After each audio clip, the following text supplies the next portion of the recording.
इन शब्दों के साथ अपने वाणी को विराम देता हूँ। रहूं ना रहूं, पर मैं सदैव तुम लोगों के पास रहूंगा। तो हम सब शिष्य, हम उनके परिवार वालों को और सभी को विनम्रता पूर्वक बस यही कहना चाहते हैं कि आप लोग ये मत समझिए कि महाराज श्री नहीं है। आप सदैव यही समझिए कि महाराज श्री है, थे और रहेंगे। न महाराज श्री कहीं गए थे, न गए हैं और न जाएंगे। आप बस वही चाहिए कि अर्जुन तो भगवान कृष्ण ने कहा कि तेरे को ईश्वर साक्षात देखना है तो दिव्यदृष्टि चाहिए तेरे को, मेरे को देखने के लिए दिव्यदृष्टि चाहिए। बस महाराज श्री को अब देखने के लिए अब इन आंखों की जरूरत नहीं है। अब महाराज श्री को देखने के लिए हमें अपनी दृष्टि को दिव्य बनाना होगा, उनके आदर्शों को बनाना होगा, उनके कहे हुए वचनों को, उनके प्रति सबसे बढ़िया श्रद्धांजलि मुझे लगता है कि वही है कि इतने वर्षों तक जो उन्होंने हमें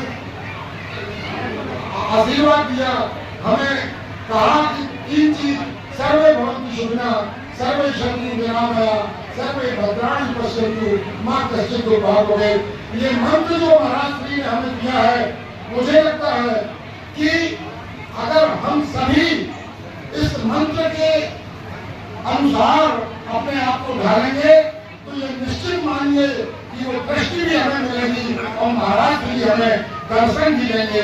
बस सबके बस यही है कि महाराज जी के कहे हुए वचनों के अनुसार हमें अपने को ढालना है, अपने को व्यवस्थित करना है। बस इन्हीं शब्दों के साथ मैं सभी से निवेदन करूंगा। और एक बात और कहूँ, मुझे जैसे भी पता चला है कि हम लोगों का ये निवेदन था कि जो कार्यक्रम चल रहे थे वो यथार्थ रूप में चलते रहे। तो नवरात्रि का कार्यक्रम चूंकि नहीं चल पाया था, पर मुझे जहाँ तक अभी जानकारी प्राप्त हुई है कि 15 तारीख से नवरात्रि का कार्यक्रम प्रारंभ होगा। हमारे महाराज श्री एक आए थे, उन्होंने कहा कि ऐसा कोई प्रावधान नहीं है और मैं प्रमाण देता हूँ और ये जो नवरात्रि है इसका हवन भंग नहीं होना चाहिए। तो अभी मुझे पता लगा कि 15 तारीख से नवरात्रि यथावत चालू होगी, जो 24 तारीख तक चलेगी, 9 दिन पूरा चलेगा। और बस सभी हमारे जितने इष्ट मित्र आए हैं और वो जो 24 तारीख बड़ी चौदस है उस दिन बड़े महाराज जी आते थे। आप सब लोगों को, हम लोगों को पता है, शिष्यों को, तो सभी शिष्यों से मेरा निवेदन है, सभी भक्तों से निवेदन है कि कम से कम 14 के दिन सभी लोग अपने अमूल्य समय में से निकाल करके और 2 मिनट का समय हाथ है आए। और हमें लगता है कि हो सकता है कि कुछ बड़े महाराज आए और हमें कुछ दिशा दर्शन दें, हैं? तो आगे क्या करना है, क्या नहीं करना है,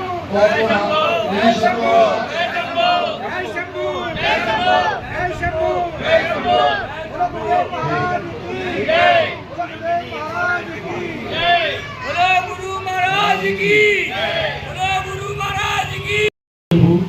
जय शंभू, जय शंभू। यूं तो हम आए हैं यहाँ मरने के लिए, पर मौत वो है जमाना याद रखे मरने के बाद।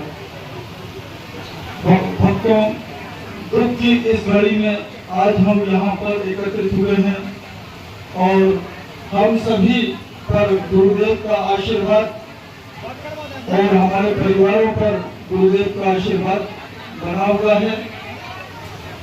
हम सभी जब यहाँ दरबार में महाराज श्री के चरणों के दर्शन करने के लिए आते थे और उस समय महाराज श्री जब गादी पर बैठते थे तब लोगों के, भक्तों के ये दुख हम वहां सुनते थे।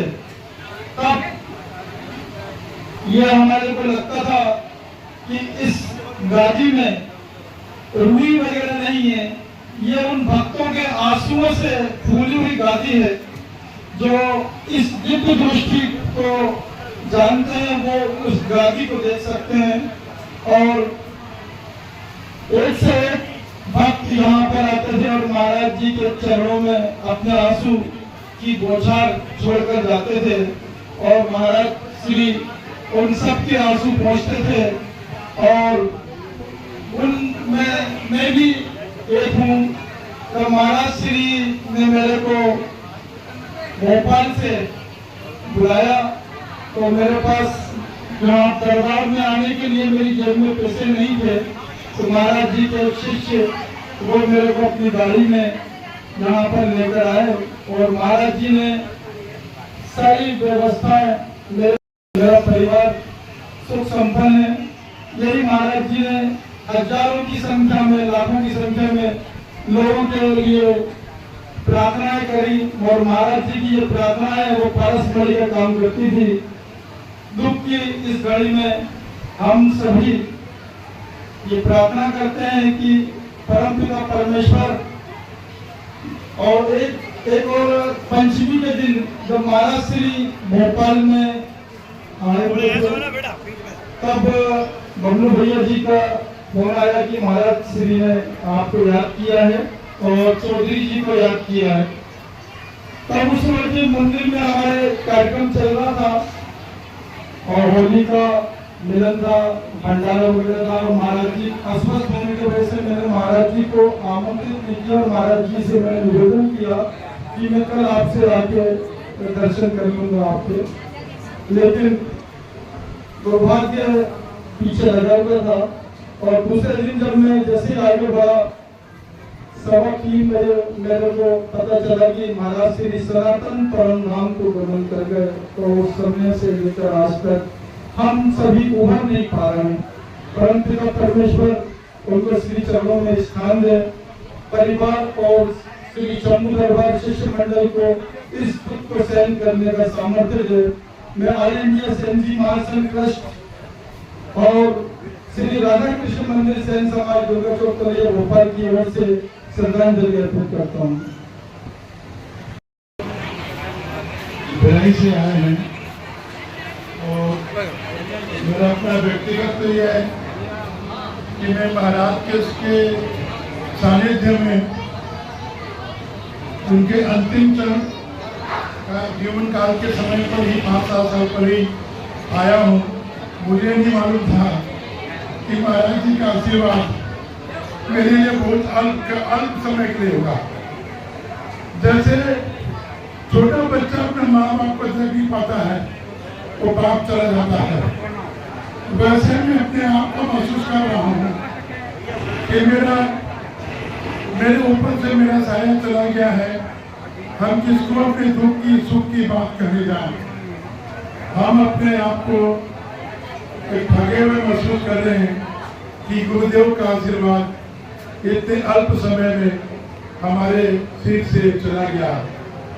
फिर भी हम पे विश्वास है कि हो सकता है कि परम परमात्मा को इस लोक से ज्यादा जरूरत उनको उस लोक में थी, इसलिए हमारे महान संत पूज्य मुद्गल जी महाराज को अपने पास बुला के ले गए हैं और उनका आशीर्वाद हमको लगातार मिलता रहेगा।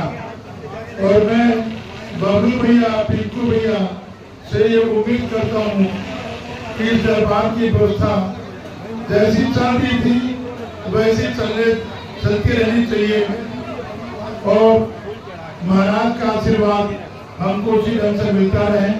हम लोग से जो भी सहयोग बन पड़ेगा, हम जैसे पहले करते थे संस्थान लोग इस दरबार को, वैसे सहयोग हम आगे भी करते रहेंगे। इस दरबार का, इस परिवार का प्यार, आशीर्वाद हम सब भक्तों पर बना रहे। इससे ज्यादा इस दुख की घड़ी पर इस श्रद्धांजलि सभा में मेरे पास कोई शब्द नहीं है कि गुरु के नमन में उनके चरणों पर अपने सिद्धांत समर्पित करूं। जय शंभू, जय शंभू, जय शंभू।